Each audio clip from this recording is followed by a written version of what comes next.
दोस्तों, अगर आपके पास में एक क्वाड कोर फोन है और आपके दोस्त के पास में एक ऑक्टा कोर फोन है, तो क्या इसका मतलब ये है कि आपका फोन आपके दोस्त के फोन से स्लो है? जानेंगे इस वीडियो में। नमस्कार दोस्तों, मेरा नाम है गौरव, आप देख रहे हैं टेक्निकल गुरुजी। चलिए शुरू करते हैं।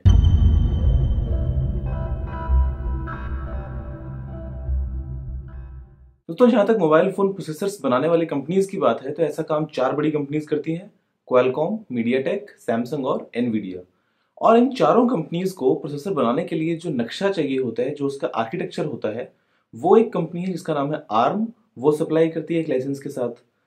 तो आप जब भी एक नया फोन लेने जाते हैं, तो आपके मन में उस फोन को लेके तीन खास बातें होती हैं जो चल रही होती हैं।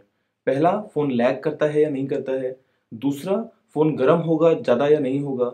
तीसरा, फोन की बैटरी कैसे चलेगी। और ये तीनों ही बातें कहीं ना कहीं जुड़ी होती हैं फोन के प्रोसेसर के साथ। और जब आप किन्हीं दो फोन्स को या दो से ज्यादा फोन्स को जब कंपेयर करते हैं, तो आप हमेशा देखते हैं कि वो डुअल कोर है या ऑक्टा कोर है या क्वाड कोर है, और उसकी स्पीड कितनी है, 1 गीगाहर्ट्ज या 2 गीगाहर्ट्ज। और जैसा कि हम इंसान हमेशा इस बारे में जानते हैं कि जो बड़ा है वो अच्छा होगा, जो ज्यादा है वो अच्छा होगा, तो इसीलिए हम सोचते हैं कि ऑक्टा कोर हमेशा अच्छा होता है क्वाड कोर से, या 2 गीगाहर्ट्ज का प्रोसेसर हमेशा हमेशा अच्छा होता है 1.5 गीगाहर्ट्ज के प्रोसेसर से।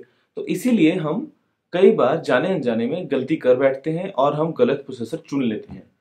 तो मैं आपको आज बताने वाला हूं कि अगर आप किन्हीं दो प्रोसेसर्स को कंपेयर करते हैं, तो उनके लिए उस कंपैरिजन के लिए आपको चार बातों का ख्याल रखना पड़ेगा। और उन चार बातों को जाने बिना, चाहे आप कोई भी प्रोसेसर ले लें, आप कभी भी सही कंपैरिजन नहीं कर पाएंगे। सिर्फ ऑक्टा कोर या क्वाड कोर बोल देने से कुछ नहीं होता, उसके अलावा भी बहुत सारे इश्यूज हैं जो मैं आपको अभी बताने वाला हूँ। दोस्तों, सबसे पहली जो बात है वो है उसका आर्किटेक्चर।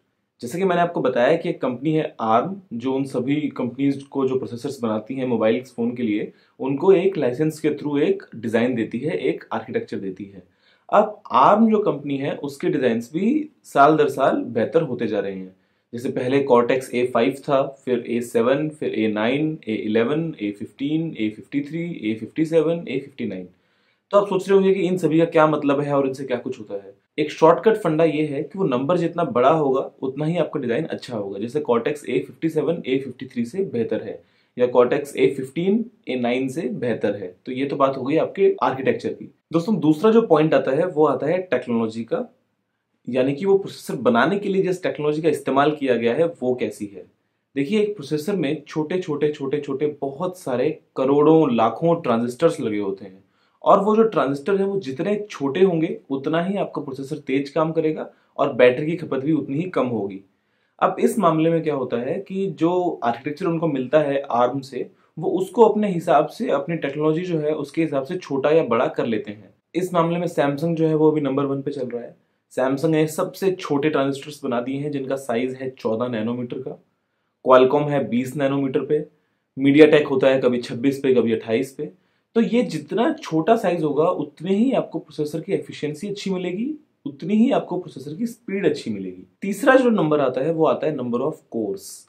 अब देखिए, number of course, basically core होता क्या है। तो आप ये समझ लीजिए कि मैं एक प्रोसेसर हूं और ये मेरी दो कोर्स हैं, पहली कोर और दूसरी कोर।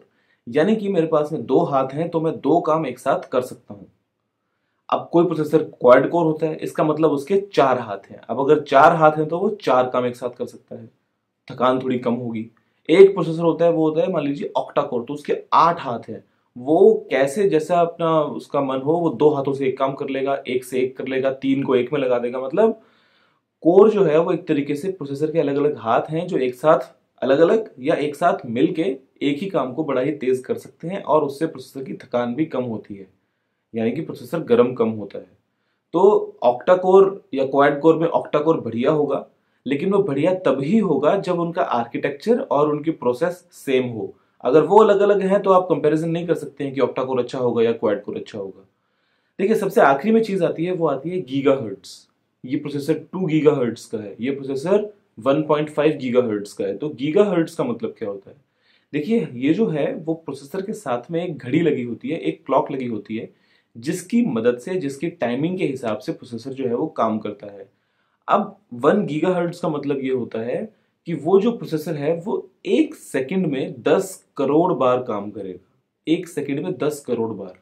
और जितनी बार वो काम करेगा उतनी बार वो प्रोसेसर के ऊपर डिपेंड करता है कि एक काम कर सकता है, 20 काम भी कर सकता है, या हो सकता है उसको एक काम करने के लिए 100 बार काम करना पड़े।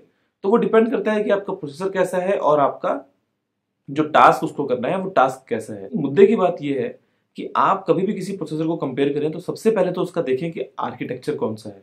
आपको लिखा हुआ दिखता होगा, कभी देखते होंगे कॉर्टेक्स A53, कॉर्टेक्स A57, तो ये तो है उसका आर्किटेक्चर। सबसे पहले तो ये कंपेयर करें। फिर आप ये कंपेयर करें कि वो प्रोसेसर की जो टेक्नोलॉजी है उसको बनाने में जो यूज हुई है वो कौन सी है। वो 14 नैनोमीटर की है या वो 16 नैनोमीटर की है या वो 20 की है या वो क्या है। ये जितनी कम होगी उतना ही आपका प्रोसेसर बढ़िया काम करेगा। तीसरी चीज आप ये देखिए कि नंबर ऑफ कोर्स कितनी है। ये जितनी ज्यादा होंगी उतनी अच्छी होंगी, लेकिन उसके लिए टेक्नोलॉजी और प्रोसेस का भी जो सेम होना जरूरी है। ऐसा नहीं हम कह सकते हैं कि एक प्रोसेसर बना है 28 नैनोमीटर की टेक्नोलॉजी पे, उसमें 25 कोर हैं, और एक बना है 10 नैनोमीटर की टेक्नोलॉजी पे और उस पर 8 कोर हैं, तो वो 25 वाला उस 8 से आगे निकल जाएगा। ऐसा नहीं होने वाला है। चौथी चीज जो आती है लास्ट में, वो आती है फ्रीक्वेंसी, यानी कि गीगाहर्ट्ज की जो स्पीड आपको दी हुई होती है। तो वो भी जितनी ज्यादा होगी उतनी अच्छी होगी, लेकिन पीछे की तीनों चीजें सेम होनी चाहिए। तो आप कंपैरिजन कभी ऐसा नहीं कर सकते हैं कि मीडियाटेक का 1.3 गीगाहर्ट्ज का क्वाड कोर जो है वो स्नैपड्रैगन 4100 से जो है क्वालकॉम का उससे तेज है या कम है। आप ऐसा नहीं कर सकते हैं। आपको उसके लिए पहले पीछे का सारा कुछ पता होना चाहिए, उस प्रोसेसर के बारे में हिस्ट्री जो है उसकी। आशा करता हूं कि आपको अपना अगला फोन जब चूज करेंगे आप, तो आपको प्रोसेसर चूज करने में कोई प्रॉब्लम नहीं आने वाली है। अगर आपको किसी भी तरह का कोई भी डाउट हो या कोई भी सवाल सुझाव कुछ भी हो तो आप नीचे कमेंट्स में छोड़ सकते हैं। वीडियो पसंद आने पर प्लीज लाइक कीजिए और शेयर कीजिए, और चैनल को सब्सक्राइब करना ना भूलें, क्योंकि आपको रोजाना एक टेक वीडियो यहाँ पे मिलती रहेगी। तो अभी के लिए इतना ही। जय हिंद, वंदे मातरम।